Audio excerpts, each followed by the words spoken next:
50,000 বছর মানুষেরা হাসরের ময়দানে দাঁড়িয়ে থাকবে।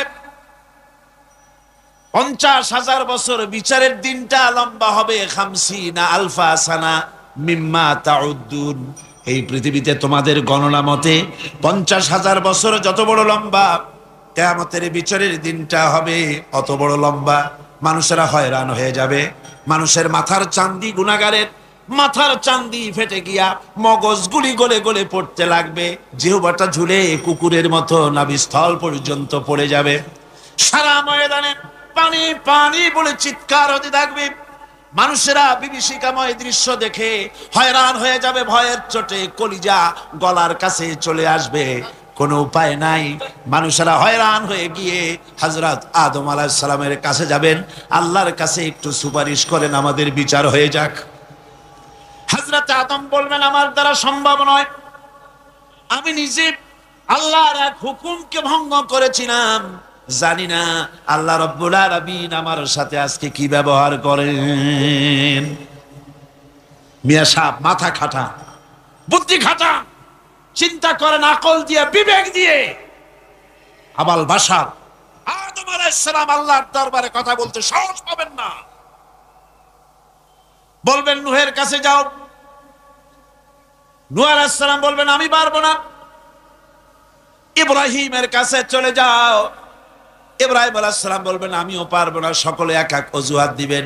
বলবেন যাও মুসা আলাইহিস সালামের কাছে, তিনি বলবেন আমিও পারবো না। যাও ঈসা আলাইহিস সালামের কাছে। হযরত ঈসা বলবেন আমি তো পারবোই না, কারণ গোটা পৃথিবীর শত শত কোটি নাসারা আমারে আল্লাহর ছেলে বলেছে, আমি তো তাদেরকে কথা বলতে পারি নাই। জানি না আজই হাসরের ময়দানে আল্লাহ রাব্বুল আলামিন আমার সাথে কি ব্যবহার করেন। তবে আমি একটা পরামর্শ দিতে পারি, আল্লাহ রাব্বুল আলামিনের দরবারে আজকে কেবল কথা বলতে পারবেন বিশ্ব নবী জনাবে মুহাম্মদুর রাসূলুল্লাহ সাল্লাল্লাহু আলাইহি ওয়াসাল্লাম। হাসরবাসীরা তার কাছে যাবেন। নবীজি মাকামে মাহমুদ আল্লাহর দরবারে সেজদায় পড়ে যাবেন। এই সেজদায় কত কাল চলে যাবে আল্লাহ পাক ভালো জানেন। সেজদায় পড়ে শুধু কাঁদতেই থাকবেন। রব্বুল আলামিন বলবেন হাবিব মাথা উঠান, আপনার দরখাস্ত আমি আল্লাহ রব্বুল আলামিন মঞ্জুর করে নেব। সুবহানাল্লাহ ওয়া বিহামদিহি।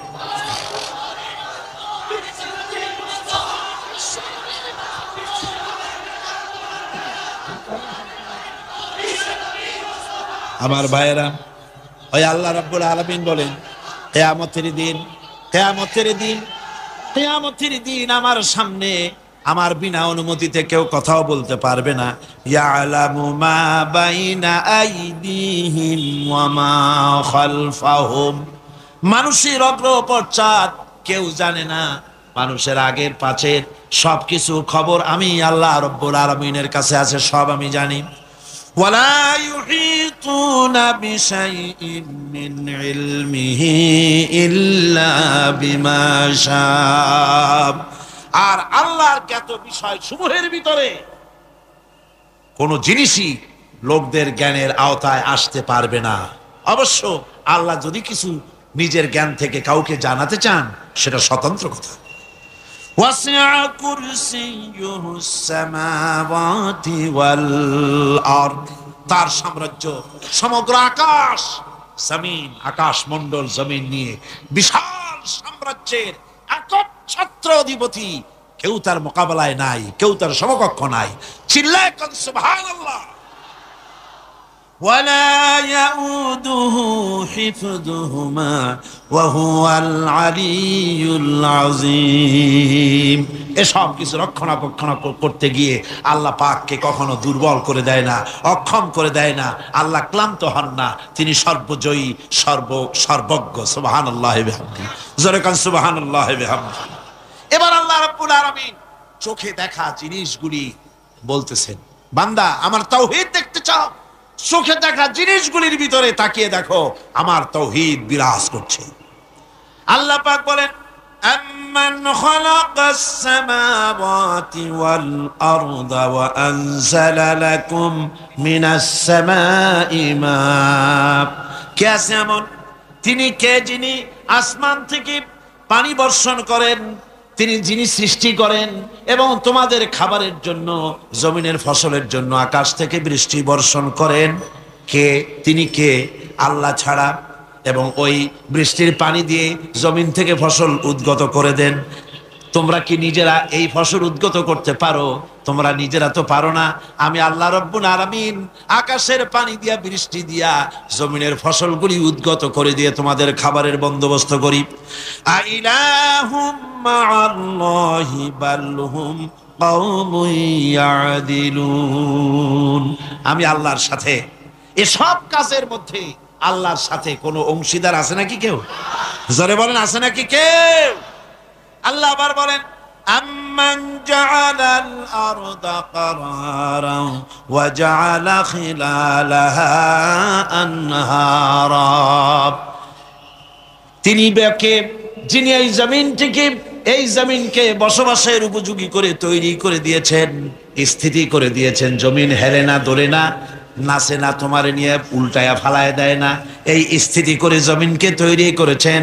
আর জমিনের উপরে নদ নদী প্রবাহিত করে দিয়েছেন তিনি বাকে? তিনি তো একমাত্র আল্লাহ রাব্বুল আলামিন।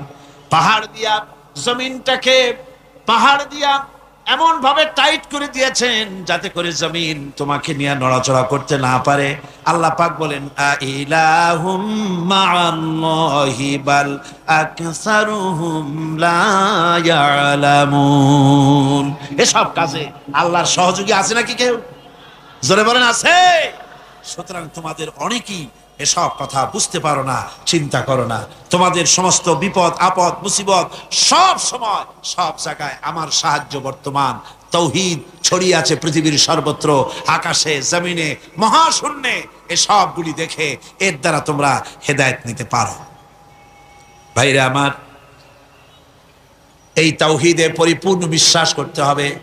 আল্লাহ ছাড়া কেউ নাই, আল্লাহ ছাড়া মালিক নাই, আল্লাহ ছাড়া খালেক নাই, আল্লাহ ছাড়া গাফফার নাই, তিনি ছাড়া জব্বার নাই, তিনি ছাড়া কাহার নাই, তিনি ছাড়া সাত্তার নাই, তিনি ছাড়া মুহাইমিন নাই।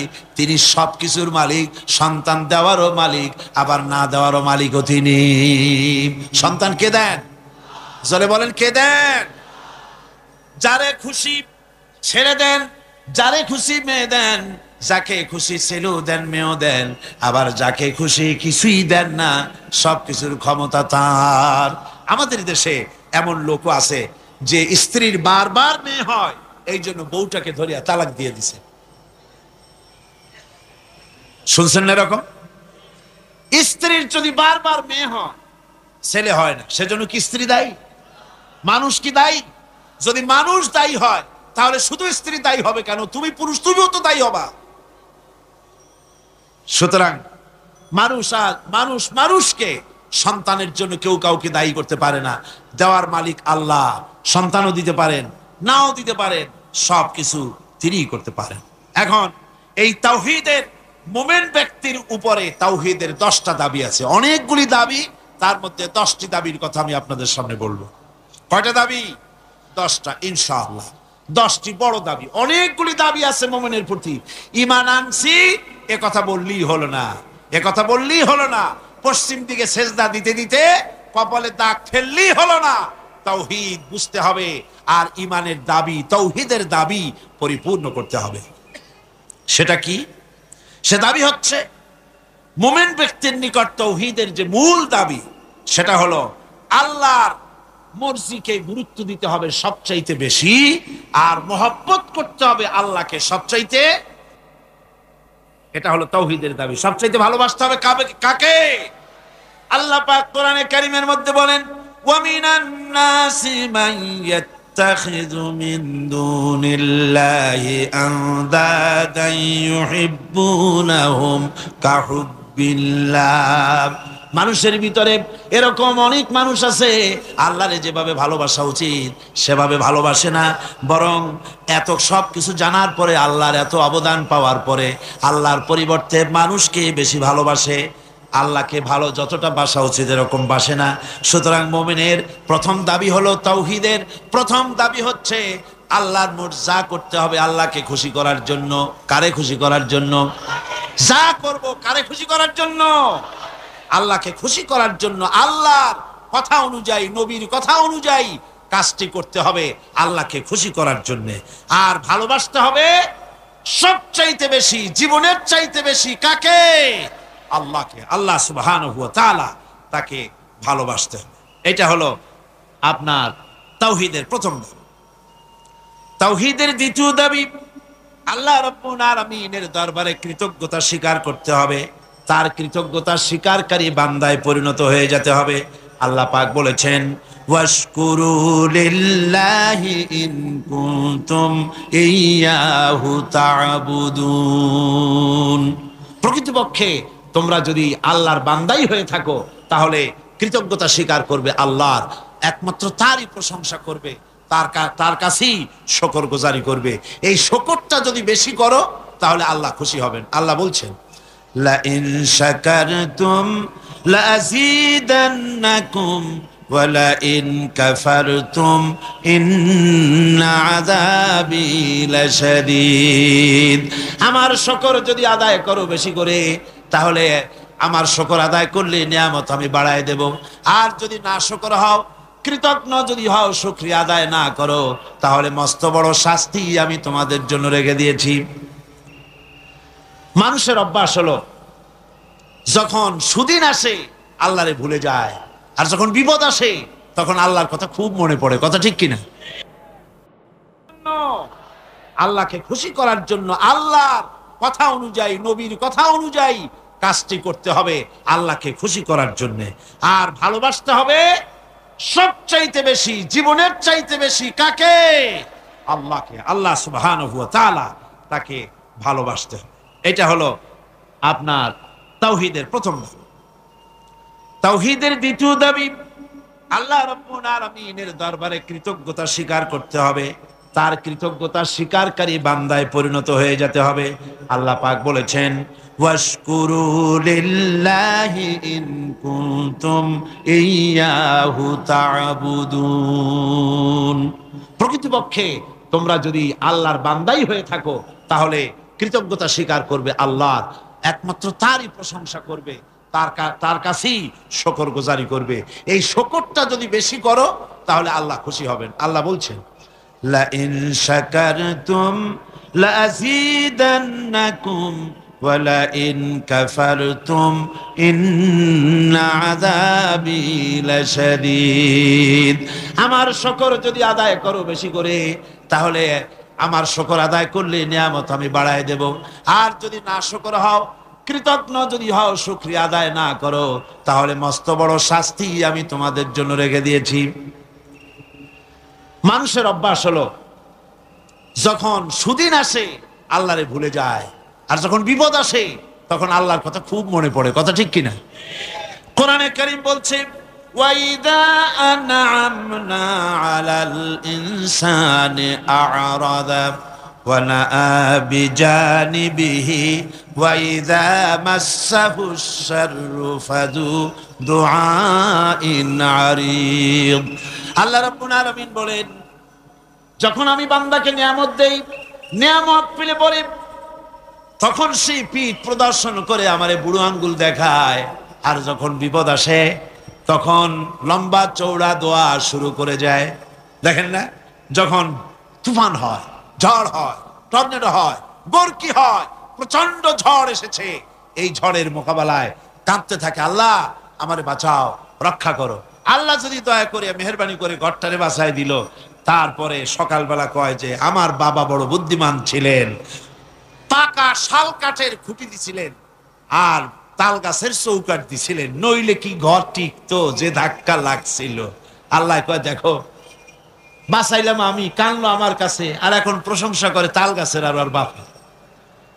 বিপদে পড়লে আল্লাহর কথা খুব মনে ওঠে, আর বিপদ যখন যায় আর মনে থাকে না।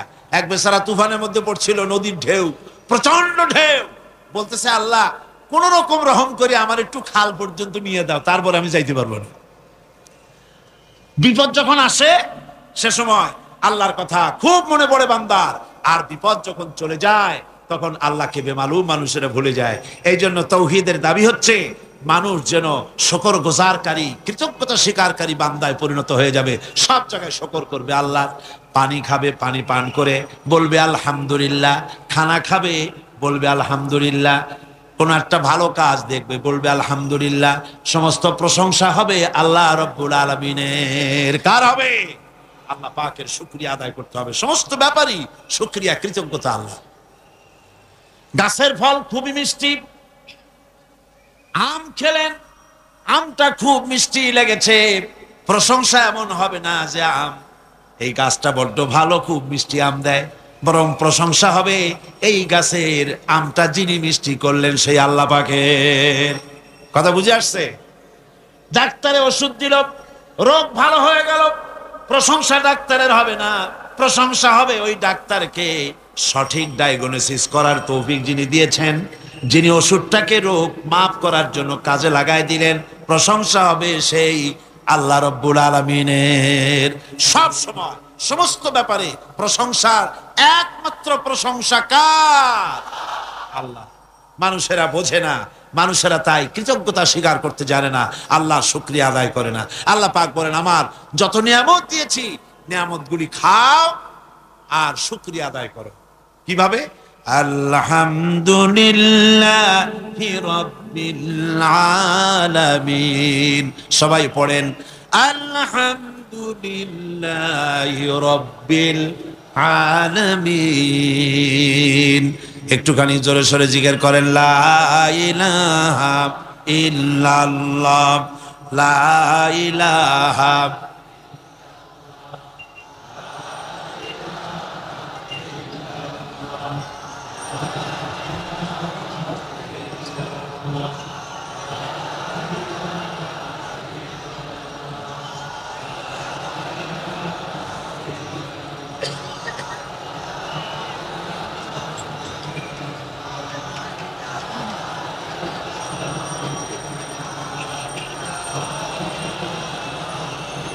লা ইলাহা ইল্লাল্লাহু মুহাম্মাদুর রাসূলুল্লাহ।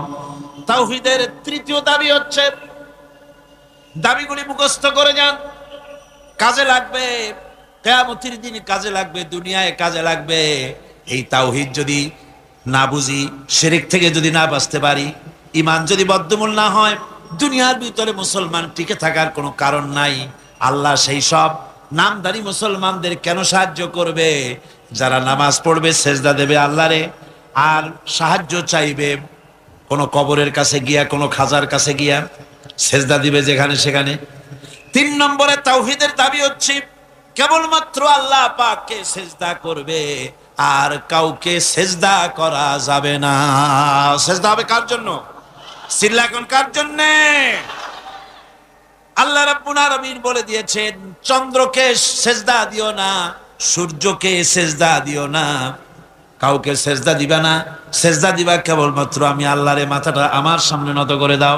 আমি সেদিন বলেছিলাম, বোধহয় মনে আছে, আমাদের শরীরটাই আল্লাহ বানাইছেন সেজদা দেওয়ার কায়দা করে, যাতে করে সেজদাটা দেওয়া যায়। দেখেন, হাতটার কোনায় এই কেনুর ভিতরে যদি জোড়া না হইতো, তাহলে সেজদার সময় হাতটা ভাঁজ হইতো না, ঠিক কিনা? বোঝেন কথা? কেনুতে যদি কবজা না হতো, এটাকে হাত হইতো না লাঠি? লাঠি হয়ে যেত। হাতের আঙ্গুলগুলোর ভিতরে যদি কবজা না হতো, হাতটা একটা কাটা চামচে পরিণত হয়ে যেত, ঠিক কিনা? কোমরে যদি কবজা না থাকতো, আপনি একেবারে বাঁশের মতো খাড়া হয়ে থাকতেন। হাঁটুতে যদি কবজা না থাকতো, রুকু দিতে পারতেন না, সেজদা দিতে পারতেন না। প্রমাণ হয়, মানুষকে যেভাবে আল্লাহ বানাইছেন তাতে বোঝাই যায় উদ্দেশ্যই হলো মানুষ যেন আল্লাহরে সেজদা করে। হাত দিয়া, নাক দিয়া, কপাল দিয়া, হাঁটু দিয়ে এভাবে করে সেজদা মানুষ ছাড়া আর কেউ দিতে। এই সেজদা অনেক মানুষ আছে পীরের সেজদা দেয়, মাজারে গিয়া সেজদা দেয়, জোরে বলেন নাউজুবিল্লাহ। হারাম, কাফের হয়ে যাবে। কি হয়ে যাবে? কাফের হয়ে যাবে। সেজদা দেওয়া যাবে না। মাজারে চাদর থাকে, চাদরের মধ্যে মাথাটা ঢুকায় দেয় খাদেমেরা, তারপরে মাথাটা নিয়ে ওর উপরে গসতে থাকে। হায় রে কপাল, নাউজুবিল্লাহি মিন যালিক। আর মাজারের তো অভাব নাই। হায় রে মাজার, ওরে মাজার। রাস্তার ধারে ধারে যত মাজার, দেখলাম এ পর্যন্ত আমার এই ছোট্ট জীবনে রাস্তার ধারে ছাড়া মাজার খুব কম দেখছি। সব রাস্তার ধারে, এয়ারপোর্টে মাজার নাই, রেল স্টেশনে মাজার নাই, স্টিমার স্টেশনে মাজার নাই, লঞ্চ স্টেশনে মাজার নাই, সব বাস ট্রাক চলে যে সব রাস্তায়। সেদিন দেখলাম মাগুরার ঝিনাইদার মাঝখানে কোনোদিন মাজার ছিল না, হঠাৎ এক মাজার গজাইছে, বিরাট সাইনবোর্ড, তাতে লেখা ড্রাইভার ভাইরা মাজার বহুত গরম, তার মানে বাস থামাইয়া পয়সা দিয়া মাজারে ঠান্ডা করিয়া যাও। আশ্চর্য কথা। আর ঠিক ড্রাইভাররা যাওয়ার সময় ওখান থেকে গাড়ি আসতে চালায়, তাহলে আল্লাহর ওলি সম্পর্কে ধারণা কি? যিনি এতই খারাপ মানুষ, যাত্রী বোঝাই বাস উল্টায় দেবে। কি আশ্চর্য কথা। আবার মাজারে মশারি টানায় দেয়, আজীব তামাশা। তাহলে তোমার পীর সাহেব সম্পর্কে তোমার ধারণা এত খারাপ যে লোকটার দুনিয়াও মশায় খাইতো, কবরেও মশায় খাবে মশারি টানা। যে ব্যক্তি মশারি টানাই দিল কবরে, হয়তো খুঁজে দেখা যাবে তার বাপেরে মশায় খায়, তার মায়েরে মশায় খায়। আমার বন্ধুগণ, বাংলাদেশে এমন অনেক মাজার আছে যেই মাজারে শুধু মাজার, মুদ্দার বলতে কোনো জিনিস নাই। স্বপ্নে দেখা মাজার, স্বপ্নে পাইছে মাজার। তারপরে শোনেন শোনেন শোনেন, আগে ভেড়ামারা কুষ্টিয়া জেলা, সেখানে আছে হযরত ঘোড়া শাহ রহমতুল্লাহ আলাইহির মাজার। আবার রাজশাহীতে আছে বিড়াল শাহ রহমতুল্লাহ আলাইহির মাজার। ঘোড়া ভেড়া সব রহমতুল্লাহ আলাইহি হয়ে যাচ্ছে। এই জন্য এক কিতাবের ভিতরে লিখেছিলাম, একজন পীর সাহেব তার মুরিদরে একটা গাধা দিয়েছিল। গাধাটাকে নিয়ে এসে, গরিব মানুষ, এই গাধা দিয়ে ব্যবসা করতো, এক বাজারের মাল আর এক বাজারে নিত, এইভাবে ব্যবসা করতো। ব্যবসা করতে করতে একদিন হঠাৎ করে গাধাটা মরে গেল। বেচারা মহাচিন্তায় পড়ে গেল, আরে গাধা মরে গেল, আমি বাঁচবো কেমনে, আমি রুজি করবো কি দিয়া, এইটা দিয়েই তো ব্যবসা করতাম, কি করা যায়? শেষ পর্যন্ত রাস্তার ধারে মাটি খুঁজিয়া গাধাটারে কবর দিয়া সেই কবরের পাশে বসিয়া কাঁদতেছে। দুপুর থেকে কাঁদতে কাঁদতে সন্ধ্যা হয়ে গেছে। এখন ওই দিন ছিল হাটবার, যারা বাজারে যাচ্ছে, যাওয়ার সময় দেখে যে একটা কবরের পাশে বসিয়া একটা মানুষ কাঁদবে। চিন্তা করলো, এখানে তো কোনোদিন মাজার টাজার দেখি নাই, হয়তো স্বপ্নে কোনো অলিউল্লাহর মাজার আবিষ্কার হয়ে গেছে। বাজার করে যখন ফিরতেছে, তখন ওই যে দেখেছে সে লোকটা তখনও বসে আছে। তখন কেউ দুইটা বাগুন, কেউ চারটা পান, কেউ দুইটা সুয়ারি, কেউ একটা মাছ, কেউ দুইটা টাকা, কেউ 200 চাউল, এইরকম দিয়েছে। সন্ধ্যার পরে লোকটা যখন চোখ খুলেছে, কত আর কান্দা যায়। এখন বাড়ি যাই, চোখ খুলে দেখে মাশাআল্লাহ, কবরের চতুর্দিকে বেগুন, তরি তরকারি, মাছ, পান, সুপারি, চাউল, টাকা পয়সা। কয় যে সুবহানাল্লাহ, হাতি বাঁচলেও লাখ টাকা, মরলেও লাখ টাকা শুনছিলাম, সে কথা যে গাধার ব্যাপারে খাটে তা তো জানতাম না। লোকটা তখন বুদ্ধি করে পরের দিন একটা শালু কাপড় কিনে আন, একটা লাল শালু কাপড় কবরের উপরে বিছাই দিল। এরপরে কয়েকখান ইট টিট জোগাড় করে ওর পাশে ধ্যানে বসলো। আসতে লাগলো টাকা, পড়তে লাগলো টাকা, বাস টাকা পয়সা আসতে থাকলো। এরপরে মহাপবিত্র ওরস শরীফের ডাক দিয়ে দিল। লোকেরা চিন্তা করলো, জিজ্ঞেস করলো, হুজুর এটা কি, কোন হুজুরের মাজার? তা তো জানলাম না। কাজে পাথরে খোদাই করতে দিছি না, রাত্রি লেগে যাবে। পরের দিন লোকেরা এসে দেখে মাজারের সামনে বিরাট সাইনবোর্ড লেগে গেছে, হযরত গেদা শাহ রহমতুল্লাহ আলাইহির মাজার। এই মুরিদের পীর যিনি, তার কাছে খবর গেল, হুজুর আপনার বাড়িতে যে কবর, এই মাজারে আর কি টাকা হয়, আর আপনার ওরসে আর কি লোক হয়, যাইয়ে দেখেন আপনার মুরিদের কেরামতি, মাজারে টাকার অভাব নাই, আর সে কি আলিশান মাজার, কত টাকা, কি বিরাট ওরস। পীর সাহেব চিন্তা করলো, আমার মুরিদি আবার কবর পাইল কই? মুরিদের বাড়িতে ডাকাইছে, ডাকায় বলল, বেটা সত্যি করে বল, আসল ব্যাপারটা কি? ভাই হুজুর, আপনি গরিবের মা বাপ, আপনার কাছে মুরিদ হইছি, সত্য কথা আপনারা না কই যাবো কই? আপনি যে গাধাটা দিছিলেন, ওই গাধাটা মরে যাওয়ার পর তারপরে কি করি, ওটারে কবর দিলাম, আর তার থেকে হইতে হইতে গাদা শাহ রহমতুল্লাহ আলাইহির মাজার বানাই দিলাম। পীরে কয়, ও আমি আরো না মনে করছিলাম, না জানি তুমি কোনো সত্যি কোনো পীরের মাজার পাইছো নাকি। অসুবিধা হয় নাই, তোমার যে গাদাটা দিছিলাম আমার বাড়ি যে কবর, ওই গাদার মায়ের কবর আমার বাড়িতে। ভাইরা আমার, এভাবে করে মাজারকে কেন্দ্র করে সারা বাংলাদেশে কোটি কোটি টাকার ধর্মের নামে ব্যবসা হচ্ছে, লুট হচ্ছে, তারাজ হচ্ছে।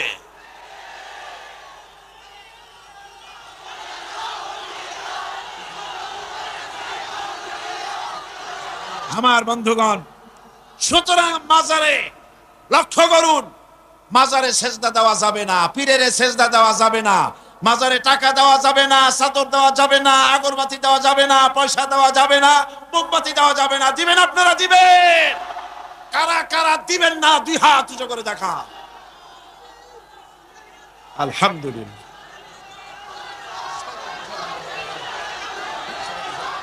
হাত নামান, হাত নামান। আমি আপনাদের হাত উঁচু করতে বলছি, মাথা উঁচু করতে বলি নাই। বসেন, বসুন, বসুন। আল্লাহ পাক, আল্লাহ পাক গায়রুল্লাহকে সেজদা করা আর গায়রুল্লাহর নামে মানত করা থেকে, শিরক থেকে এই জাতিকে আল্লাহ হেফাজত করুন। জোরে কোন আমিন। মাজারে মানত করে না, মুসলমানেরা মানত করে না? জোরে কোন করে কিনা? অবশ্য চিটাগংয়ের মানুষেরা করে না, করে। গায়রুল্লাহর নামে, আল্লাহ ছাড়া, ভালো করে শুনুন, আল্লাহ ছাড়া কারো নামে মানত করা জায়েজ নাই। হারাম, হারাম, হারাম। মানত হবে কার নামে? চিল্লায় বলেন, কার নামে? সুতরাং আর মানত নয়, আর চাদর নয়, আগরবাতি নাই, এ সমস্ত ব্যবসা দুই হাতে বন্ধ করে দিতে হবে। তাওহীদের চতুর্থ দাবি হচ্ছে নামাজ আদায় করা। তাওহীদের চতুর্থ দাবি কি? নামাজ আদায় করা। সেজদা দিবা, কারে দিবা? আল্লাহ রাব্বুল আলামিন কোরআনে কারীমের ভিতরে হযরত মুসা আলাইহিস সালামের কাছে প্রথম যে ওহী নাজিল করলেন, তার মধ্যে বলে দিলেন, ইন্নানি আনাল্লাহ লা ইলাহা ইল্লা আনা ফা'বুদনি ওয়া আকিমিস সালাতা লিযিকরি। নিশ্চয়ই আমি আল্লাহ, লা ইলাহা ইল্লা আনা, আমি ছাড়া কেউ নাই। ফা'বুদনি, আমার গোলামি কর, আমার দাসত্ব কর, আমার আনুগত্য কর, আর আমার শরণার্থে নামাজ আদায় করো। নামাজ আদায়, এই নামাজ আদায় করতে হবে। বহু মুসলমান আছে ভাইরা, অনেক মুসলমান আছে কয়, হুজুর এমনি আমি মানুষটা খারাপ না, সত্য কথা বলি, গরিবরে সাহায্য করি, এমনি আমি মানুষটা ভালো, এই মাঝে মধ্যে একটু নামাজ পড়ি না, তাতে কি আমার ঈমান নষ্ট হয়েছে নাকি? আমি বলি, ভাই ঈমানই তো নাই, নষ্ট হবে কি? ঈমান তো থাকা লাগবে। লা দীনা লিমান লা সালাতা লাহু, যার কাছে নামাজ নাই তার কাছে দিন নাই, ঈমান নাই, কিচ্ছু। যে ব্যক্তি নামাজ পড়ে না, মুসলমান বলে দাবি করার কোনো হক নাই, তার অধিকার নাই। যে ব্যক্তি নামাজ পড়ে না, তাওহীদের চতুর্থ নম্বরের দাবি নামাজ আদায় করতে হবে। বিশ্বাস করুন, যদি যে ঈমানের ব্যাখ্যা গত 3 দিন আর আজও করা হচ্ছে, কালও করা হবে, এই ঈমানের ভিত্তিতে যদি জীবন গড়া না হয়, বসনিয়া চেচনিয়া একটা হবে না। এই মুসলমানের আল্লাহর কোনো দরকার নাই। যারা শিরক আর বিদআতের মধ্যে মুবতালা হয়েছে, যারা নামাজ পড়ে না, রোজা রাখে না, এমন মুসলমানের আল্লাহর কোনো দরকার আছে? চিল্লায় কোন দরকার আছে? কোনো দরকার নেই। সুতরাং চতুর্থ নম্বরের দাবি হলো নামাজকে সঠিকভাবে আদায় করতে হবে। আল্লাহর নবী বলেছেন, যে ব্যক্তি নামাজ পড়ে না সে ব্যক্তির সঙ্গে আল্লাহ এবং রাসূলের সব সম্পর্ক ছিন্ন হয়ে যায়। সমস্ত সম্পর্ক ছিন্ন হয়ে যায়, কোনো সম্পর্ক থাকে না। ইচ্ছে করে যে ব্যক্তি নামাজ ছেড়ে দিল সে ব্যক্তি কুফরি করলো। আমার ভাইরা, নামাজ 5 ওয়াক্ত সঠিকভাবে আদায় করা লাগবে। আর সেই নামাজ আন্দাজে পড়লে হবে না, নামাজ পড়তে হবে রাসূল যেমন নামাজ পড়েছিলেন, জোরে কোন সুবহানাল্লাহ। রাসূলুল্লাহ বলেছেন সাল্লু কামা রাআইতুমুনি উসাল্লি, নামাজ পড়ো সেইভাবে যেভাবে আমাকে নামাজ পড়তে দেখছো। সুবহানাল্লাহ ওয়া বিহামদিহি। হুজুরের মতো নামাজ পড়তে হবে। নামাজে দাঁড়ায়া হায়রে কপাল, মসজিদে ঢুকতে যত দেরি বেরোতে দেরি নেই, বাইরেতে পারলেই যেন বাসে। তারপরে ইমাম যদি আত্তাহিয়াত পড়তে একটু দেরি করে বসে, পিছন থেকে সমানে সিগন্যাল আসতে থাকে। লক্ষ্য করছেন আপনারা? এর নাম ফাইজলামি। এটার নাম কি? এই ফাইজলামি করার অধিকার নাই তোমার। ইমামকে তুমি ডিকটেট করতে পারো না। ইমামকে হুঁশিয়ার করার জন্য যদি কাশি দিয়ে থাকো, তোমার নামাজ ফাসেদ হয়ে যাবে। নামাজের ভিতরে কাশি দিয়ে ইমামরে শুনায় দেয় যেন, ইমাম সাহেব আমার মামলা তো ডিসমিস হয়েছে কখন, আপনার খবর কি, কোন মকামে আছেন এখন? নামাজ সোজা হয়ে দাঁড়াতে হবে, তাদিল আর কান ঠিক রাখতে হবে। তাদিল শব্দের অর্থ হলো বরাবর করা। রুকুর ভিতরে থাকবেন যতক্ষণ, দাঁড়িয়ে থাকবেন ততক্ষণ, অন্তত এক তাসবিহ পরিমাণ তো বটেই। সেই পরিমাণ সোজা হয়ে দাঁড়ানো হয় না, ওয়াজিব তরক হয়ে যাচ্ছে। আমার বন্ধুগণ, নামাজ যদি না হলো, যার নামাজ আছে তার সব আছে, যার নামাজ নাই তার ফাউন্ডেশন নাই, ঈমানও নাই। রুকুর ভিতরে যতক্ষণ থাকলেন, রুকুর থেকে দাঁড়িয়ে রব্বানা লাকাল হামদ হামদান কাসীরান তাইয়িবান মুবারাকান ফি, একজন সাহাবী এই দোয়া পড়েছিলেন। হুজুর বললেন, ও সাহাবী, তুমি যখন এই দোয়া পড়তেছিলে তুমি জানো না আমি নবী, আমি দেখি, তোমরা দেখতে পাও না, আমি দেখতেছিলাম ফেরেশতারা তুমি এই যে দোয়াটা পড়তেছিলে রুকু থেকে দাঁড়াইয়া, তোমার আমল নামায় নেকি কে কত বেশি লিখবে তা নিয়ে ফেরেশতারা প্রতিযোগিতা করতেছিল। দুই সেজদার ভেতরে এক সেজদা দিয়েছেন সুবহানা রাব্বিয়াল আ'লা, বলেন তো সুবহানা রাব্বিয়াল আ'লা, সুবহানা রাব্বিয়াল আ'লা, সুবহানা রাব্বিয়াল আ'লা। সময় লাগে না? লক্ষ্য করে দেখেন যে মুরগিতেও এত তাড়াতাড়ি দানা খাইতে পারে না যত তাড়াতাড়ি সেজদা দিয়ে উঠে যায়। একটা সেজদায় যত সময় লাগলো, দুই সেজদার মাঝখানে ততখানি সময় দিবেন। আল্লাহুম্মা গফিরলি ওয়ারহামনি ওয়াফিনি ওয়াহদিনি ওয়ারযুকনি। হুজুর এই দোয়াগুলি করতেন, আরে কি সুন্দর দোয়া। আল্লাহ আমারে মাফ করে দাও, আমারে সুস্থ করো, আমার উপরে রহম করো, আমাকে তুমি রিজিক দান করো। সুবহানাল্লাহ। আবার নামাজের মধ্যে দোয়া কবুল হয় বেশি। সাহাবী জিজ্ঞেস করেছেন, ইয়া রাসূলুল্লাহি, বান্দা কখন আল্লাহর বেশি নিকটে হয়ে যায়? নবী বলেছেন, বান্দা যখন সেজদা দেয় আল্লাহর বান্দার ভিতরে কোনো হিজাব আর থাকে না। রাসূলুল্লাহ বলেছেন, সেজদা যখন দিবে নামাজের মধ্যে তখন মনে করবে যেন আল্লাহ রাব্বুল আলামিনের কদম মোবারকের উপরে কপালটা রেখে দিছো। এরকম নামাজ পড়ে সালাম ফিরালে পরে, ইমামের সাথে সাথে নয়, ইমামের সালাম হয়ে যাবে তারপরে সালাম ফিরা।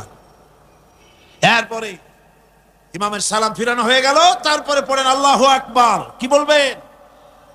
এরপরে তিনবার পড়বেন আস্তাগফিরুল্লাহ আস্তাগফিরুল্লাহ আস্তাগফিরুল্লাহ।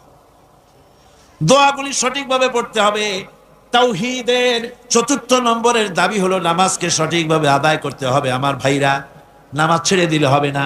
আজকের এই মাহফিলের ভিতরে যত তরুণ এসেছেন, যুবক এসেছেন, শিক্ষক এসেছেন, মা বোনেরা এসেছেন, পেশাজীবী ডাক্তার এসেছেন, কৃষিজীবী এসেছেন, সব মানুষের কাছে আমি যদি একটা দাবি করি, আপনারা আমার এই দাবিটা মানবেন কিনা? মানবেন? আমার দাবি আপনাদের কাছে, তাওহীদের দাবি আপনাদের কাছে এই, আসুন ওয়াদা করি, যতক্ষণ এত বড় ফরজ যে নামাজ না পড়লে জাহান্নামে যেতে হবে, নামাজ না পড়লে ঈমান থাকবে না, মুসলমান বলে দাবি করার কোনো হক নাই, এই যখন অবস্থা, এই নামাজ যতদিন না আজরাইল আমাদের শিয়রে না আসতেছে ততদিন পর্যন্ত নামাজ ছেড়ে দেব না। এই ওয়াদা কি করতে পারেন? হাত উঁচু করে দেখান, হাত উঁচু করে দেখান। আলহামদুলিল্লাহ। হাত উঁচু করে রাখেন, আল্লাহ দেখুক। হাত উঁচু করে রাখেন, আল্লাহ দেখুক। আলহামদুলিল্লাহ। হাত নামান, হাত নামান। আল্লাহ পাক কবুল করুন। জোরে করেন আমিন। আরো জোরে বলেন আমিন। আজকের এশা থেকে শুরু হবে। আজকে অনেকের বলি, ভাই নামাজ পড়ো না কেন? নামাজটা পড়ো। হুজুর দোয়া করেন, চেষ্টা করতেছে। তুমি হুজুর গো কি পাগল পাইছো নাকি? তুমি নামাজ পড়বা, তাতে দোয়া লাগবে কেন? তুমি তো একথা কখনো বলো না, হুজুর দুপুরে ভাত খাবো, একটু দোয়া করুন যেন খাইতে পারি। রান্না করবা, প্লেট আছে বাড়ি, চাউল আছে, রান্না করো, প্লেটে নিয়ে জমের খাওয়া খাও। তুমি নামাজ পড়বা, কুয়ায় পানি আছে, টিউবওয়েলে পানি আছে, মসজিদ আছে, যাই নামাজ পড়ো। দোয়ার দরকারটা কি? ইচ্ছার দরকার, চেষ্টার দরকার। সুতরাং সব অজুহাত ছেড়ে দিতে হবে। আগে নামাজ। আর্মি হন, বিডিআর হন, পুলিশ হন, ডিসি হন, এসপি হন, মন্ত্রী হন, প্রেসিডেন্ট হন, যেই হন, আকাশ আর জমিনের মালিকের সামনে নাক আর কপাল দিয়া ঘষে প্রমাণ করুন আপনি আল্লাহর গোলাম। কার গোলাম? আর নামাজের চাইতে থামো, স্লোগান লাগবে না। নামাজের চাইতে গোলামির উৎকৃষ্ট নমুনা আর কিচ্ছু নাই। কথা বুঝছেন? গোলামি করার জন্য নামাজের চাইতে উৎকৃষ্ট নমুনা আর কিচ্ছু নাই। যখন কানে হাত দিয়া, কানের কাছে হাত দিয়া হাতটা বাঁধলেন, এই তো আসামি হয়ে গেলেন, গোলাম হয়ে গেলেন। কার গোলাম?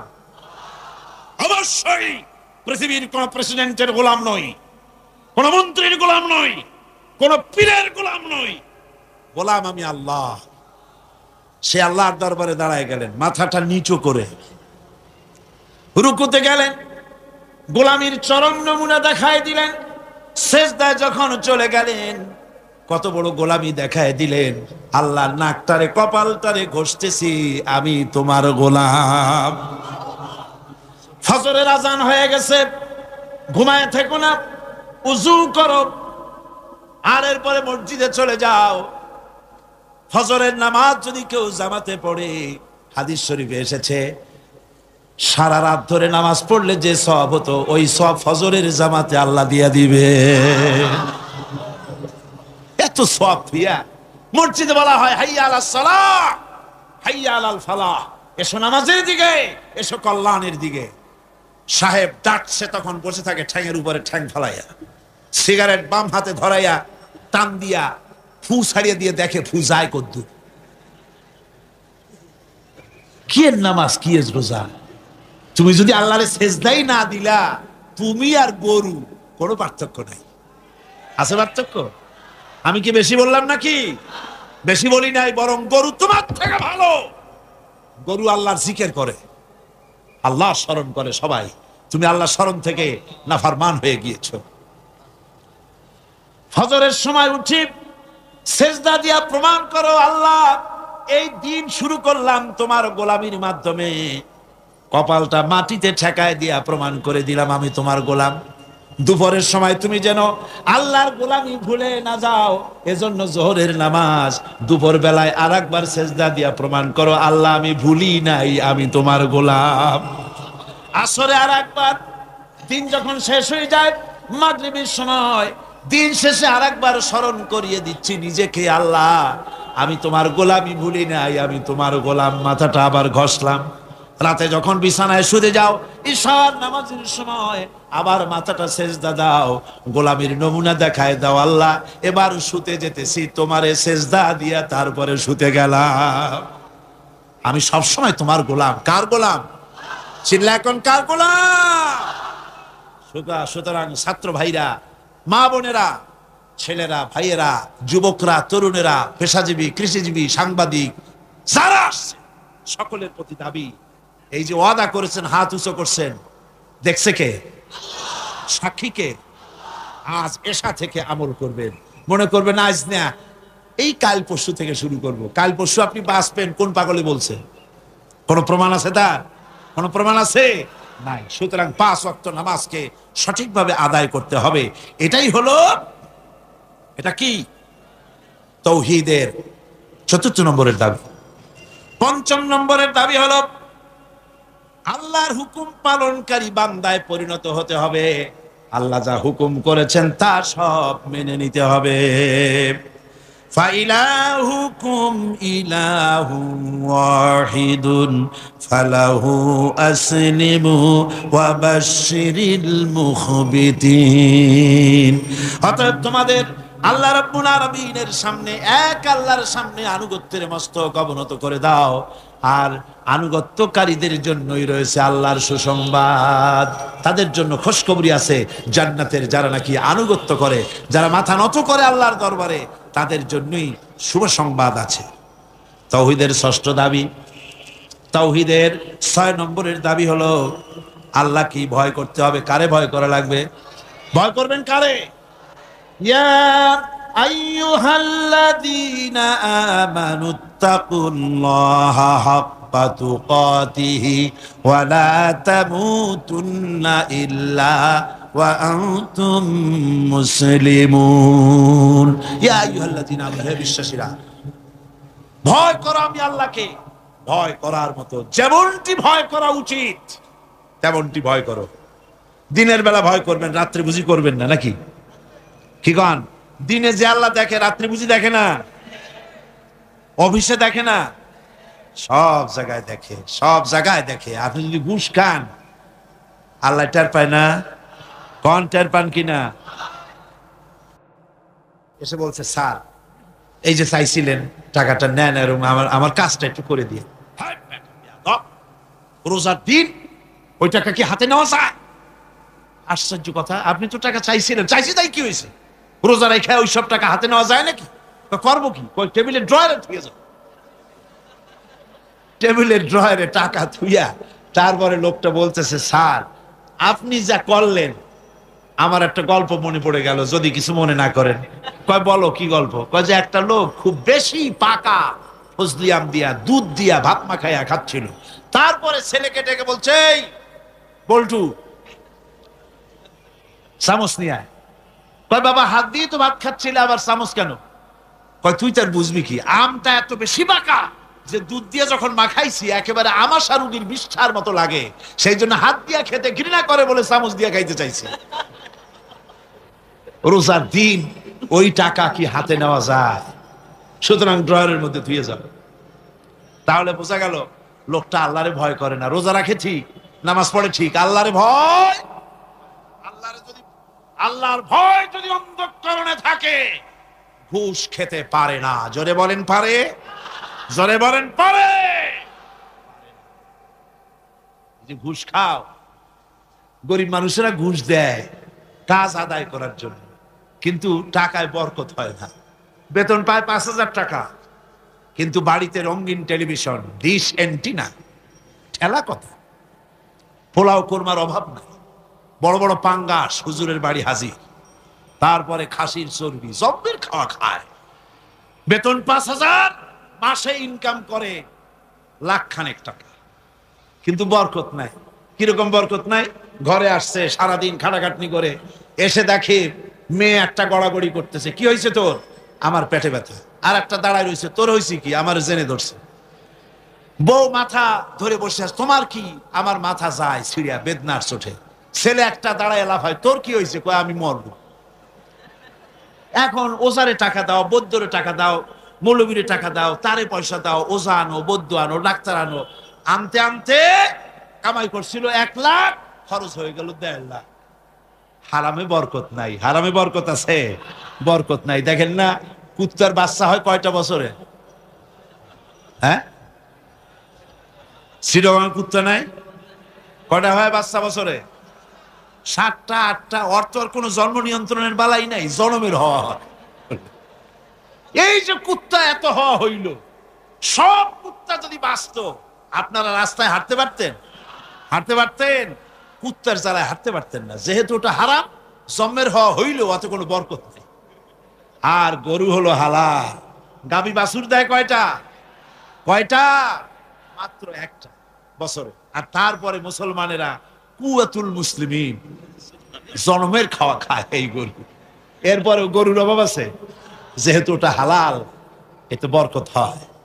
হারাম বেতন, বেতন নয়, হারাম ভাবে ঘুষের টাকা নিয়েছেন, যে টাকা দিয়েছে সে তো টাকাটা না দিয়ে পারে নাই, করবে কি, কাজ আদায় করার জন্য দিছে, টাকাটা দেয় আর একটু কোষ্টা হাসি হাসে, হাসিও না কান্দাও না, একটা ভেটকি দেওয়ার মতো অফিসের সামনে দিয়া তারপরে বাড়ির দিকে যায় আর বলে, আল্লাহ এতগুলি টাকা আমার নিল, ওরে কলেরা দিয়ে ওর কুষ্টি সাফ করে দিও।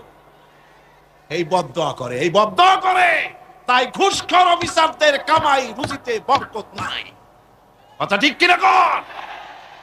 ঘুষ ছাড়ো, ঘুষ হারাম, পায়খানার মতো হারাম, শুয়ারের মাংসের মতো হারাম।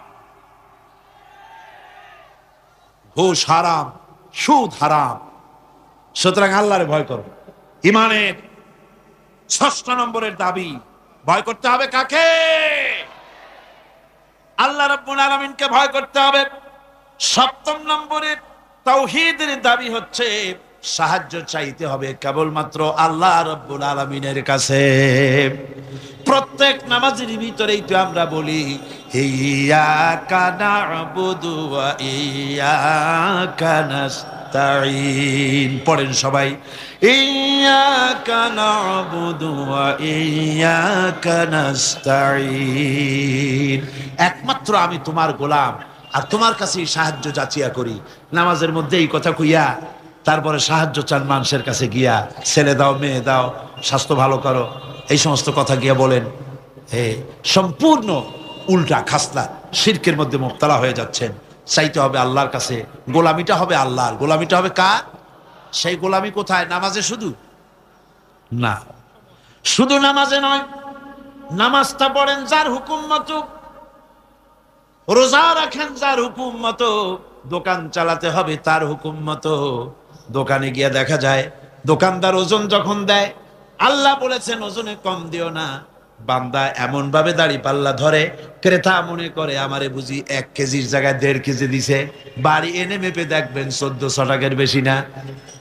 ঠিক কিনা? মাপে কম, পরিমাণে কম।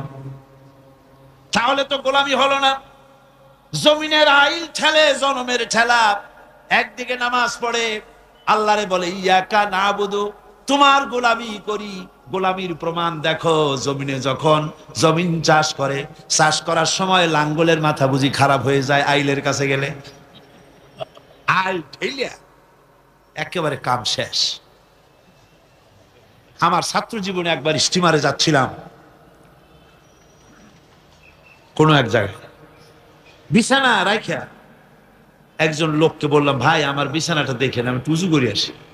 হায় হায়, উজু করে এসে দেখি আমার বিছানা এমন অবস্থা রাখছে যাতে আমার কাইতে হওয়ার উপায় নেই, এমন ভাবে চাপিয়া এতটুকু করে ভালাইছে।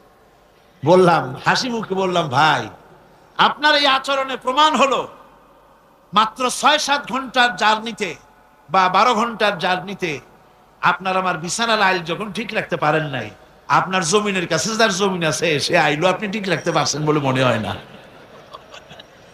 রাসূলুল্লাহ বলেছেন, লা'নাল্লাহ মান গায়্যারা মানারা, যে ব্যক্তি জমিনের আইল টেরা বাঁকা করে তার উপরে আল্লাহর লানত, আল্লাহর অভিশাপ।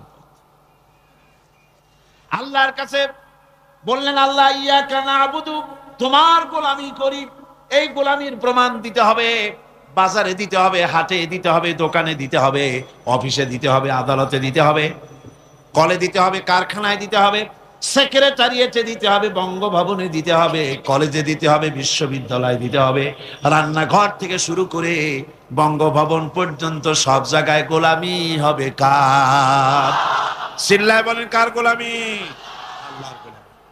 এরপরে 9 নম্বরে তাওহীদের দাবি, সেটা হচ্ছে আনুগত্য, আল্লাহর আইনের আনুগত্য করা লাগবে। আমার বন্ধুগণ, আনুগত্য করতে হবে কার বলেন? আল্লাহ পাকের আনুগত্য করতে হবে আর হেদায়েত চাইতে হবে। 8 নম্বর, 7 নম্বর বলেছিলাম আমি সাহায্য, 8 নম্বরে হলো হেদায়েত। হেদায়েত চাইতে হবে কার কাছে? কার কাছে? আল্লাহ শিখাই দিচ্ছেন। প্রত্যেক নামাজের ভিতরে আমরা বলি, ইহদিনাস সিরাতাল মুস্তাকিম। পড়েন সবাই, ইহদিনাস সিরাতাল মুস্তাকিম। আয় আল্লাহ, হেদায়েতের একটা রাস্তা চাই, কিচ্ছু চাই না। ভিক্ষার মতো নামাজের মধ্যে বলতেছি, আল্লাহ কিচ্ছু চাই না, একটা সরল রাস্তা চাই, সোজা রাস্তা চাই। কিরকম রাস্তা? সিরাতাল্লাযীনা আন'আমতা আলাইহিম গায়রিল মাগদুবি আলাইহিম ওয়ালাদ-দাল্লিন। এমন রাস্তা চাই যেই রাস্তায় চললে নিয়ামত পাওয়া যায়। অভিশপ্তদের রাস্তা, পথভ্রষ্টদের রাস্তা চাই না। নিয়ামত প্রাপ্ত হচ্ছে নবীর, সিদ্দিকিন, শুহাদা, সালিহিন, ওই রাস্তা চাই। হেদায়েতের রাস্তা চাইতে হবে আল্লাহর কাছে। নামাজের ভিতরে আমরা যে হেদায়েতের রাস্তা চাইলাম আল্লাহর কাছে, আল্লাহ রাব্বুল আলামিন এই আমাদের এই চাওয়ার জবাবে আল্লাহ পাক বলেন, আমার কাছে রাস্তা চেয়েছো, এরই জবাবে 30 পারা কোরআন শরীফ দিলাম, এটাই হেদায়েতের পথ। আর জবাব দিলেন আল্লাহ, সূরা ফাতিহার জবাব সূরা ইয়াসিনের মধ্যে আল্লাহ দিয়ে দিয়েছেন। সূরা ফাতিহায় আমরা বললাম ইহদিনাস সিরাতাল মুস্তাকিম, আয় আল্লাহ সোজা রাস্তাটা দেখাও। সূরা ইয়াসিনে গিয়ে আল্লাহ জবাব দিয়ে দিলেন, ও বান্দা তুমি আমার কাছে সোজা রাস্তা চেয়েছো, শোনো, ওয়া আনি'বুদুনি হাযা সিরাতুম মুস্তাকিম, আমার গোলামি কর, আমার দাসত্ব কর। হাযা সিরাতুল মুস্তাকিম, এটাই হলো সহজ সরল রয়্যাল রোড, যার শুরু হলো দুনিয়া থেকে, শেষ হলো জান্নাতুল ফেরদাউসে গিয়া। জোরে কান সুবহানাল্লাহ। সুতরাং হেদায়েত চাইতে হবে কার কাছে? আল্লাহর কাছে। আল্লাহর কাছে হেদায়েত চাইলাম, আল্লাহ কোরআন দিলেন আর নবী দিয়া দিলেন। নবীর কাছ থেকে হেদায়েতের নমুনাটা নিতে হবে। একজন বদবী, একজন গ্রাম্য লোক রাসূলের কাছে এসে প্রশ্ন করেছিলেন, হুজুর আমি গ্রাম্য মানুষ, সব সময় আপনার খেদমতে আসতে পারি না, আমি গরিব মানুষ, হুজুর আমাকে আপনি বলে দেন তাওহীদ কারে বলে, রিসালাত কারে বলে, আখিরাত কারে বলে, ঈমান কারে বলে। হুজুর সব তারে ব্যাখ্যা করে শোনায় দিলেন। লোকটা যাওয়ার সময় বললেন, ইয়া রাসূলুল্লাহ, আল্লাহর নামে কসম করে বলি, ঈমান, রিসালাত, আখিরাত, ইহসান, তাওহীদ ইত্যাদির যে ব্যাখ্যা আপনি দান করলেন, এর থেকে আমি এক চুলও বাড়াবো না, এক চুলও আমি কমাবো না। এই বলে লোকটা যখন বিদায় হতে লাগলো, আল্লাহর নবী উপস্থিত সাহাবীদের বললেন, সাহাবীরা, এই দুনিয়ায় বেঁচে থাকা অবস্থায় যদি কোনো বেহেশতি মানুষ দেখে চোখ শীতল করতে চাও, তাহলে এই বান্দার দিকে তাকায় দেখো, সে আল্লাহর জান্নাতি। কারণ সে বলেছে, রাসূল ইসলামের যে ব্যাখ্যা আপনি দিয়েছেন, এর থেকে এক চুল বাড়াবো না, এক চুল কমাবো না। এর নাম ঈমান। এর নাম কি? সিল্লাকনের নাম কি? আজ মুসলমানের কপাল পুড়ছে। কেন মুসলমানদের কপাল পুড়েছে? রাসূলুল্লাহর কাছে থেকে ঈমান, ইসলাম, তাওহীদের ব্যাখ্যা নিতে চায় না। খাজা বাবাই কি কয়, হুজুর কেবলা কি কয়, কোন দেশ থেকে কোন হুজুর কেবলা আসলো, তিনি কি ব্যাখ্যা দিলেন, সেই ব্যাখ্যা অনুযায়ী যায়। ওই ব্যাখ্যা কোরআনে বা হাদিসে আছে কিনা একটু যাচাই পর্যন্ত করে না। জোরে কর নাউযুবিল্লাহ। হ্যাঁ, কোন পীর সাহেব যদি বলেন এভাবে পাগড়ি বাঁধো, আমি যদি দেখি হাদিসে ওরকম পাগড়ি বেঁধেছেন রাসূল, অবশ্যই পীর সাহেবের কথা মানবো। কিন্তু পীর সাহেব যদি এমন পাগড়ি বাঁধার কথা বলেন যেরকম হুজুরও বাঁধেন নাই, সাহাবীরা বাঁধেন নাই, সে পীর যেখান থেকে আসুক না কেন, সে পীরের কথা মানি না। বলেন ঠিক কিনা? জোরে বলেন ঠিক কিনা? পীর সাহেব আমারে জিকির শিখান, আমি যদি দেখি আমার রাসূলুল্লাহ ওই রকম জিকির করেছেন, নবীর সাহাবীরা ওই রকম জিকির করেছেন, পীর সাহেবের কথা মাথা পেতে মেনে নেব, যেহেতু তিনি আমার রাসূলের কথা বলেছেন, আমার রাসূলের সাহাবীদের মতো বলেছেন। আর যদি দেখি পীর সাহেব এমন জিকির শিখান, এমন ওজিফা শিখান, যেই জিকির যেই ওজিফা আল্লাহর রাসূল করেন নাই, সাহাবীরা করেন নাই, আল্লাহর কসম ওই পীরের ওজিফা মানি না। ঠিক কিনা কর? এর নাম হলো ঈমান। এর নাম কি? রাসূলুল্লাহর চাইতে ইসলামের নতুন করে ব্যাখ্যা মানি না। রাসূল যেটা দিয়েছেন এটাই আসল পথ, এটাই আসল পথ, জান্নাতে যাওয়ার পথ, আর কোন পথ। বন্ধুগণ, 9 নম্বরে তাওহীদের 9 নম্বরের দাবি হলো আল্লাহর আইনের আনুগত্য করতে হবে। কার আইনের আনুগত্য? আল্লাহ পাক বলেন, ইত্তাবিউ মা উনজিলা ইলাইকুম মির রাব্বিকুম ওয়ালা তাত্তাবিউ মিন দুনিহি আউলিয়া, একমাত্র আমি যে আমার নাজিলকৃত তোমার রবের পক্ষ থেকে যে কিতাব নাজিল হয়েছে সেই কিতাবের অনুসরণ করো। ওয়ালা তাত্তাবিউ মিন দুনিহি আউলিয়া, আর তিনি ছাড়া অন্যরা যা কিছু দিয়েছে তার অনুসরণ করো না, মেনো না। আল্লাহর কিতাব এই কোরআনে যা আছে এটাই মানো, এই কোরআনের বাইরে যা আছে সেটাকে আইন হিসাবে মেনো না। এটা আইনের কিতাব। এটা কিসের কিতাব? জোরে বলেন কিসের কিতাব? আইনের কিতাব। সব কথা আল্লাহ কোরআনের মধ্যে বলে দিয়েছেন, আছে না সব? আপনার কি চাই বলে, যেটা কোরআনে নাই? কোনটা বলবেন? এই কোরআনের ভিতরে দর্শন আছে, ফিলসফি আছে, বোটানি আছে, জুলজি আছে, পলিটিক্যাল সায়েন্স আছে, মেডিকেল সায়েন্স আছে। এর ভিতরে আপনার খতত্ব আছে, ভূতত্ব আছে, নৃতত্ব আছে, এর মধ্যে সব আছে। মেয়ে লোকের কথা আছে, প্রতিবেশীর কথা আছে, মা বাপের কথা আছে, শ্রমিকের কথা আছে, সাদা কালা মানুষের কথা আছে। এক কথায় মানুষের জীবনে যা দরকার সব কোরআনে আছে। জোরে কোন সুবহানাল্লাহ। আছে কিনা? পিঁপড়া থেকে শুরু করে হাতি পর্যন্ত সব আছে। পিঁপড়ার নামে সূরা একটা আছে না? নাম কি? নাম। আর হাতির নামে সূরা আছে, নাম কি? ফিল। বরং পিঁপড়ার সূরাটাই বড়। আবার লোহান নামে সূরা আছে, মাকড়সার নামে সূরা আছে, মধুমক্ষিকার নামে সূরা আছে। এই পৃথিবীর অর্ধেক জনশক্তি নারী, সে মেয়ে লোকের ব্যাপারেও সূরা আছে। আছে কিনা কোন?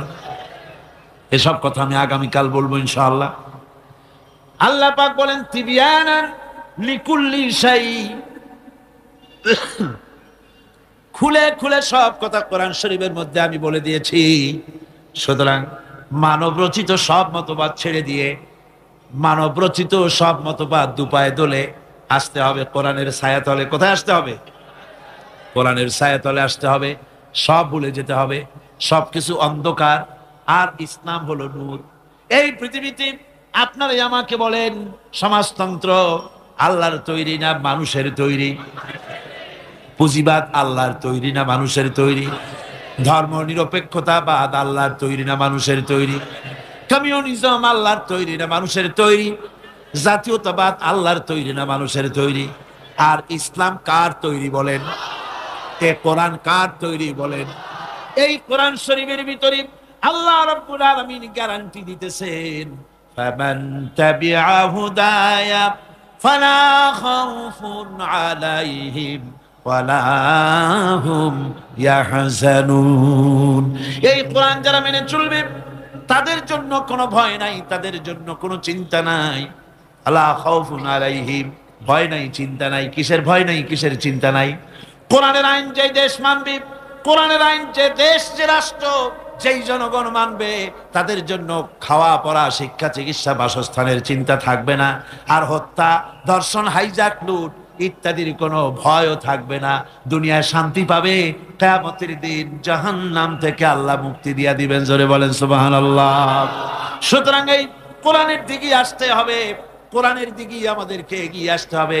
আল্লাহর গ্যারান্টি, খাওয়া পড়া, শিক্ষা, চিকিৎসা, বাসস্থানের গ্যারান্টি কে দিয়েছে? কোরআন দিয়েছে। কে দিয়েছে? কোরআন দিয়েছে। কোরআনের কথা বিশ্বাস হইল না, বিশ্বাস হইল কার কথা? নির্বাচনের সময় সলিমুদ্দিন এসে মঞ্চে দাঁড়ায় গেছে।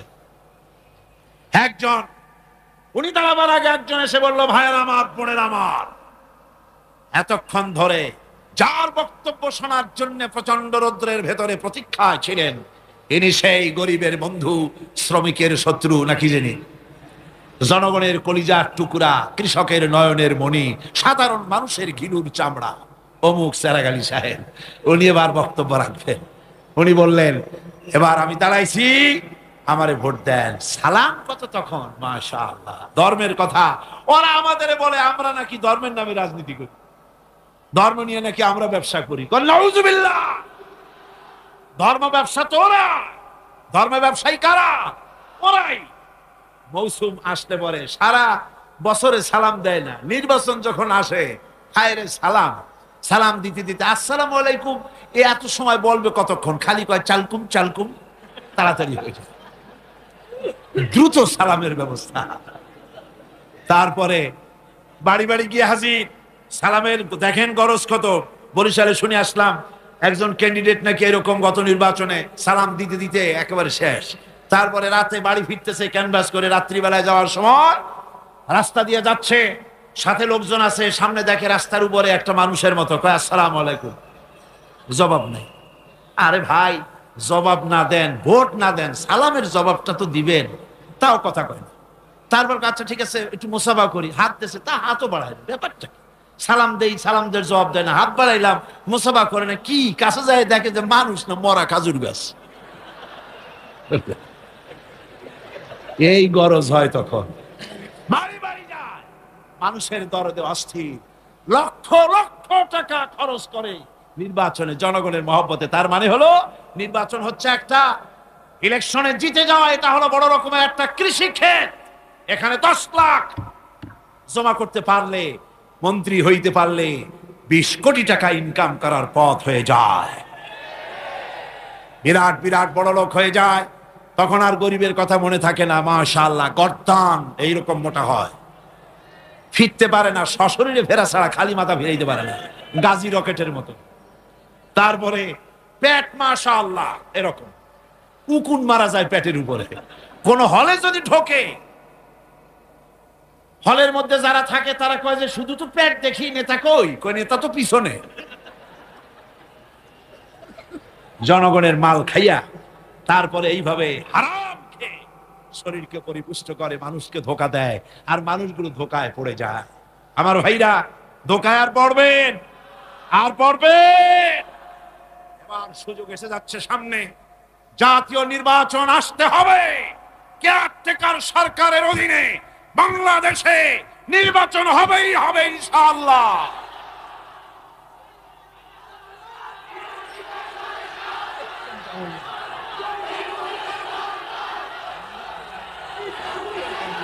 সুতরাং সেই নির্বাচনে যে পার্লামেন্ট হবে, শুনে রাখুন, সেই নির্বাচনে যে পার্লামেন্ট হবে, ওই পার্লামেন্ট ইনশাআল্লাহ এবার রক্ত দিয়ে, জীবন দিয়ে আগামী পার্লামেন্টকে আমরা কোরআনের পার্লামেন্ট বানাবো ইনশাআল্লাহ। জোরে বলেন ইনশাআল্লাহ।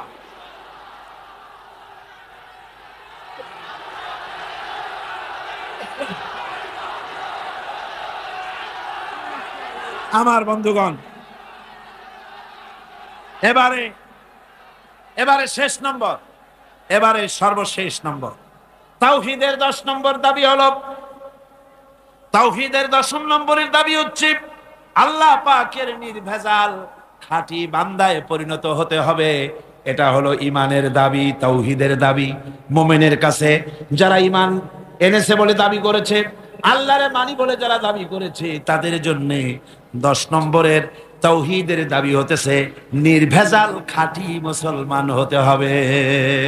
কি মুসলমান? খাঁটি মুসলমান, নির্ভেজাল, সলিড, যার ভিতরে শিরক এবং বেদাত থাকবে না।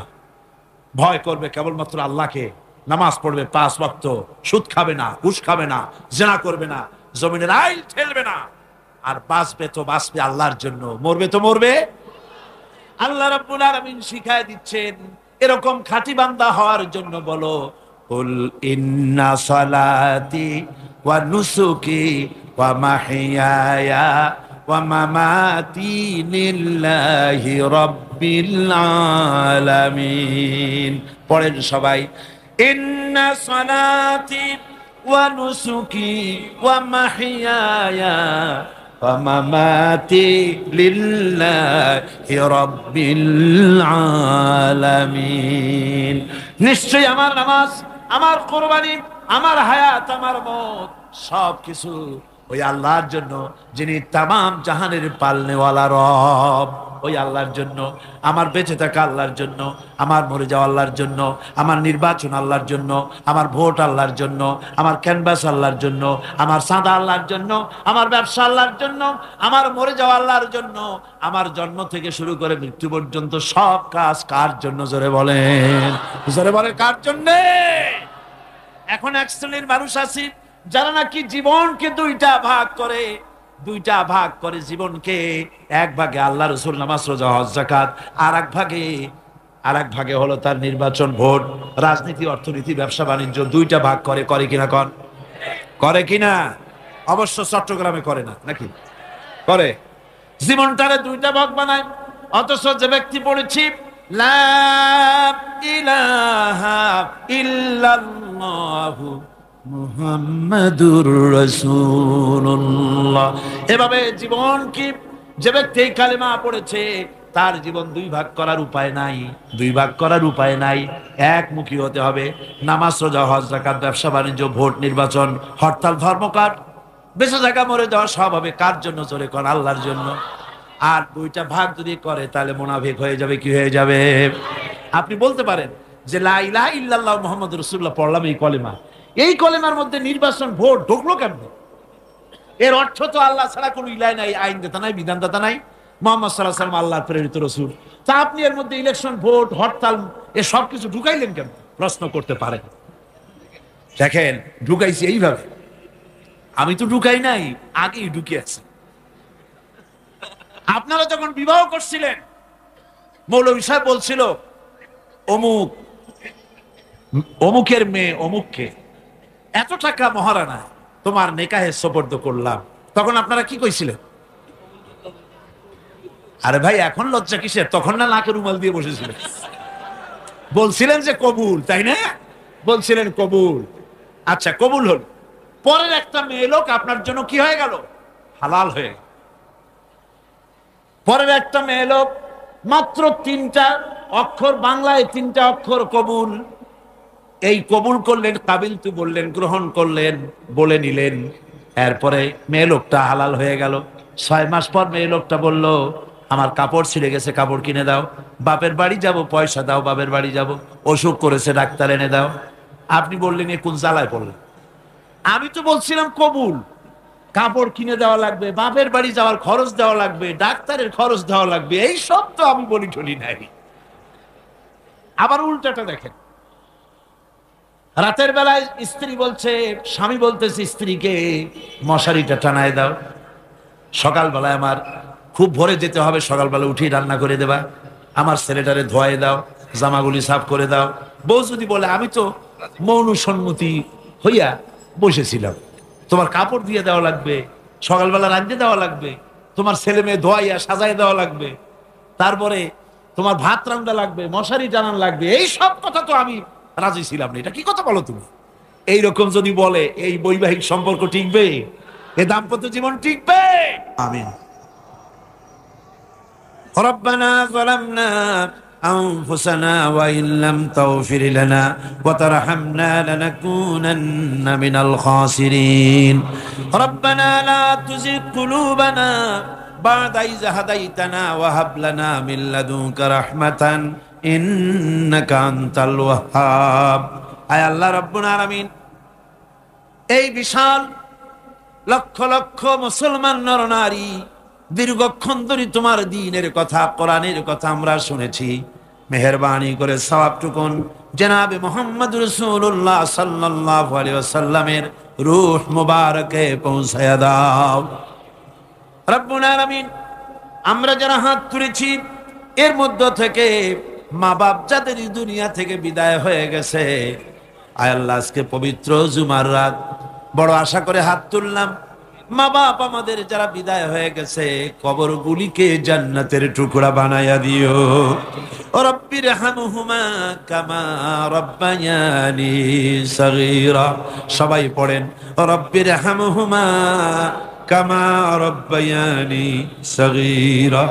আয় আল্লাহ, আমাদের মা বাপ যাদের বেঁচে আছেন, সুস্থ রাখো, ভালো রাখো, ইমানের সাথে রাখো, খাতেমা বিল খাইর তৌফিক দিয়ে দিও রব্বুল আলামিন। পবিত্র জুমার রাতে তোমার দরবারে বড় আশা করি, গোলামের মতো হাত তুলেছি, আসামির মতো হাত তুলেছি। আয় আল্লাহ, আমাদের পরিচয় আমরা দেই, আমরা তোমার গোলাম, আমাদের বাপও তোমার গোলাম, আমাদের মাও তোমার গোলাম, আমাদের দাদাও তোমার গোলাম, আমরা তোমার গোলামের বাচ্চা গোলাম। বিনীতভাবে, বিশাল আকাশের মালিক, বিস্তীর্ণ এই জমিনের মালিক, সমুদ্র মহাসমুদ্রের মালিক, তুমি ছাড়া কেউ নাই, তুমি ছাড়া গাফফার নাই, তুমি ছাড়া সত্তার নাই, তুমি ছাড়া রহমান নাই, তুমি ছাড়া রহিম নাই, তুমি ছাড়া আমাদের কেউ নাই। আল্লাহ তুমি যদি আমাদেরকে ছেড়ে দাও, আমাদের চাইতে কত ভালো বান্দা পাবে তার কোনো শেষ নাই। তোমার কোনো জিনিসের অভাব নাই, কিন্তু তুমি যদি আমাদের ছেড়ে দাও, তোমার মতো মাওলা কোথায় পাবো? তুমি যদি আমাদের ছেড়ে দাও, তোমার মতো রব কোথায় পাবো? তোমার মতো প্রভু কোথায় পাবো? আয় আল্লাহ, তুমি ছাড়া আমাদের মনিব নাই, তুমি ছাড়া আমাদের মাওলা নাই, তুমি ছাড়া আমাদের বন্ধু নাই। আয় আল্লাহ, আজ মুসলমানদের দেখার মতো কেউ নাই। মুসলমানগুলি মারতে মারতে শেষ করে দিল। বসনিয়ার মুসলমানগুলি মেরে মেরে শেষ করে দিল রব্বুল আলামিন। বসনিয়ার মুসলমানেরা আমাদের মামু হয় না, খালু হয় না, ভাই হয় না, আমাদের আত্মীয় হয় না, কিন্তু ওরা আমাদের তাওহীদবাদী ভাই। আল্লাহ, কেমনে সহ্য করি যখন শুনি বাপের সামনে তার মেয়েকে ধর্ষণ করা হতেছে।